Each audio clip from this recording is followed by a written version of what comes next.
Yeah, so another crash, another another explosion for SpaceX, unfortunately, with the Starship. And yeah, I don't know. I don't know where it leaves them for the next one, but let's read this article here. This is Reuters here. SpaceX Starship launch failed minutes after reaching space. SpaceX uncrewed spacecraft Starship developed to carry astronauts to the moon and beyond, failed in space shortly after lifting off on Saturday, cutting short its second test, but making it further than an earlier attempt that ended in an explosion. The two-stage rocket ship blasted off from the Elon Musk-owned company's Starbase launch site near Boca Chica in Texas, helping boost the Starship spacecraft as high as 90 miles above ground on a planned 90-minute test mission to space and back. But the rocket's super heavy first stage booster, though it achieved a crucial maneuver to separate with its core Starship stage, exploded over the Gulf of Mexico shortly after detaching, SpaceX webcast showed. Meanwhile, the core spaceship stage boosted further towards space, but a few minutes later, a company broadcaster said that SpaceX mission control suddenly lost contact with the vehicle. It probably hit the what was that called? The flat earthers call that the oh god, what's that?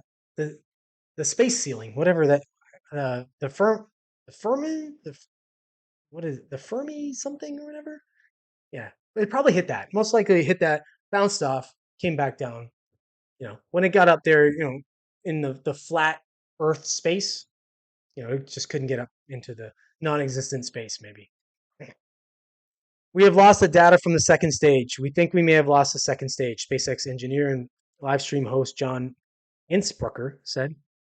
He added that engineers believe an automated flight termination command was triggered to destroy the rocket, though the reason was unclear. Well, why would they trigger that? Unless it just triggered on its own. Maybe it's AI. Maybe the AI has infiltrated SpaceX and now is destroying their rockets to stop them from getting up into fake space. About 8 minutes into the test mission, a camera view tracking the Starship booster appeared to show an explosion that suggested the vehicle failed at that time. The rocket's altitude was 91 miles.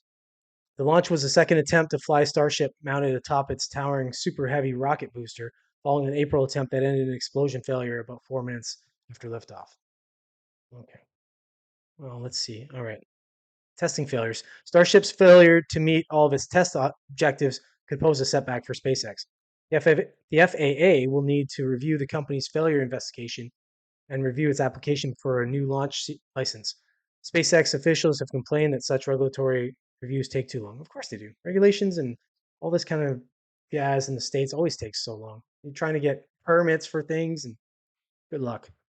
On the other hand, the failure in a program for which SpaceX plans to spend roughly $2 billion this year was in line with the company's risk-tolerant culture that embraces fast-paced testing and retesting of prototypes to hasten design and engineering improvements.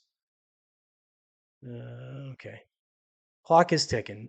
NASA, SpaceX primary customer, has a considerable stake in the success of Starship, which by the U.S. Space Agency is counting on to play a central role of landing humans on the moon within the next few years under its human spaceflight program, Artemis, successor to the Apollo missions.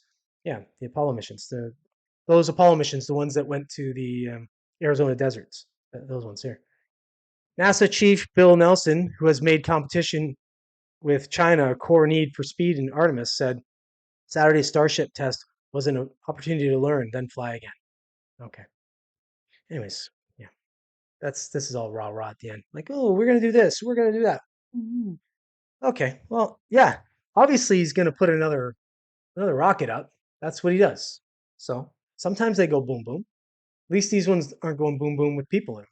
So that's always good. So we'll see. I mean, obviously, uh, this kind of thing has inherent risk, and they're not always going to go smooth. So let's wish Elon good luck on the next one, and let's get us to the moon for the first time.